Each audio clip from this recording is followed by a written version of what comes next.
So when I first read the blurb for The Dating Pact, I knew it was going to be right up my street. You know, fake dating, one bed, tropical destination. Yes, please. So we have Ellie, who is a nurse trying to make her way in life after moving back home above her family's flower shop, whilst her best friend heads off to explore Australia. She's living out of one room, trying to save money, helping support both herself and her family business, and it's just exhausting. But she's doing her best. Then we have Alex, this A-list actor, director, Hollywood star, loaded beyond belief. But despite his fame and fortune, he has his own family issues and is desperate to be seen as more than just his family name. What more could you need? So this story begins when Ellie gatecrashes a high-end party and somehow ends up bringing Alex home, strictly to the sofa, of course. And when he suddenly needs a +1 for his brother's wedding and all the inevitable family drama that follows, Ellie seems to be the perfect solution. So this did flow really well.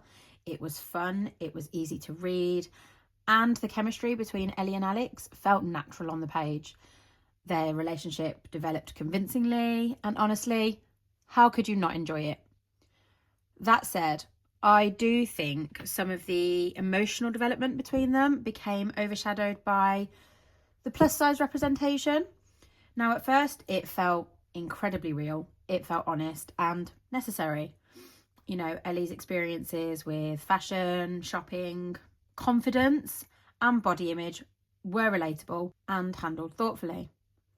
I loved that Ellie was portrayed as this independent, creative, and largely comfortable in herself kind of character.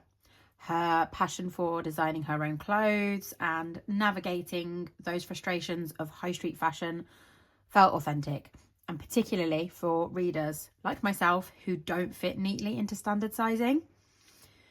Even her occasional insecurities and moments of self-doubt felt believable, because society absolutely impacts the way that women view themselves.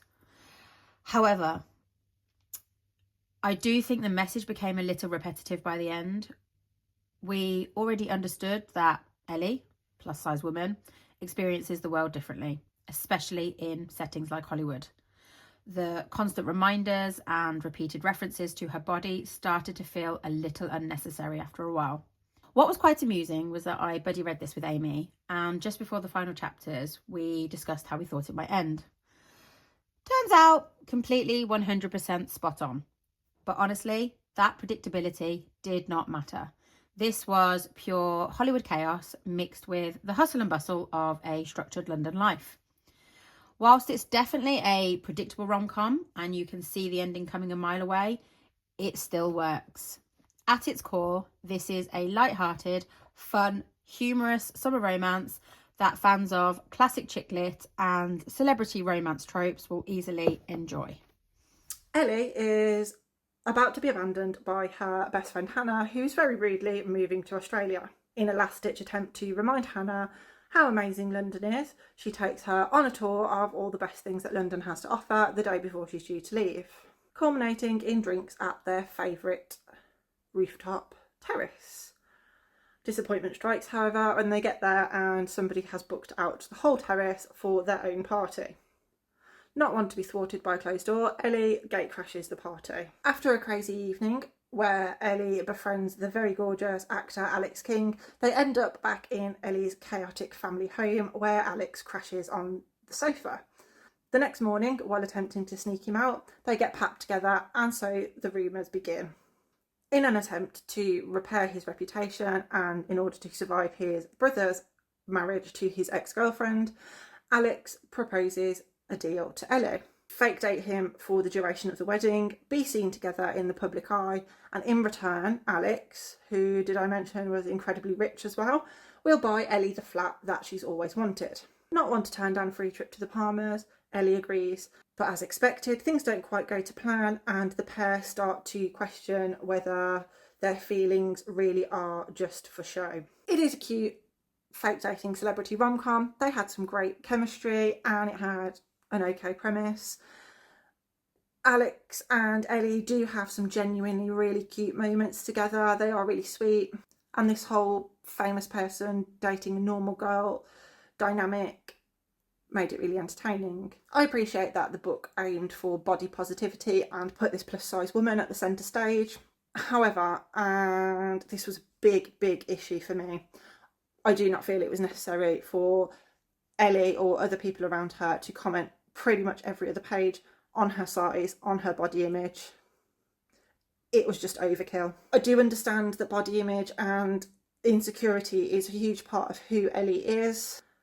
Instead of feeling empowering, it actually just became pretty boring and repetitive. I also found Alex's character to be pretty irritating the further that we got into the book. While at first he came across as charming and loving and caring, it actually ended up with him just seeming to coddle Ellie, and it made most of their relationship feel really unrealistic, even though it was fake dating. On top of that, it is incredibly predictable. I buddy read this with Lou, and before we did the final push to the finish, I messaged her with my prediction on where it was going to go, what the plot was going to be, how it was going to tie up, and I was exactly right. It's a decent comfort read rom-com, good banter, good setup, but the overly predictable storyline means that it just doesn't stand out from so many other similarly themed rom-coms that are out there already.